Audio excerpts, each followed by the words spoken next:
আমাদের কিন্তু আমি হরিরামকে একটা রিকোয়েস্ট করব, তোমার ছেলেকে বলো লং লাইফের গার্জেন ইউজ না করে।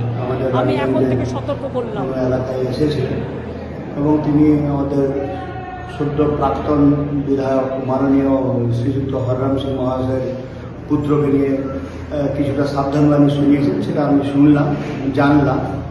দেখুন, জামুরিয়া খুবই শান্তপ্রবণ এরিয়া এবং জামুরিয়াতে ঠিক কী বলবো আপনাকে, এখানে আমরা কখনো কোনো বিশৃঙ্খলা শুনিনি বা দেখিনি। তো আজ যখন মুখ্যমন্ত্রী এই কথাটা বলছেন, তার মানে আমরা বা জামুরিয়া বিধানসভার সমস্ত জনগণ যে দাবি করছিল, উনি প্রচুর গাড়ি নিয়ে ঘুরে বেড়াচ্ছেন, নীলবাতি নিয়ে ঘুরে বেড়াচ্ছেন, তো সেক্ষেত্রে আমার মনে হয় মাননীয় আমাদের দাবিকে মান্যতা দিলেন যে আমরা এতদিন ধরে যেটা ডিমান্ড করছিলাম, বলছিলাম আমাদের যে এটা বিধায়ক যদি হতেন তাহলে ঠিক আছে, কিন্তু বিধায়কের পুত্র এটা করাটা আমি জানি না কতটা সমীচীন।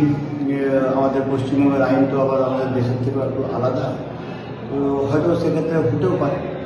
তো যাই হোক, আমাদের বলার বক্তব্য একটাই যে আজ মাননীয় আমাদের দাবিকে মান্যতা দিলেন এবং আমাদের সদ্য প্রাক্তন বিধায়কের যদি শুভবুদ্ধির উদয় হয় তাহলে মনে হয় ভালো হবে।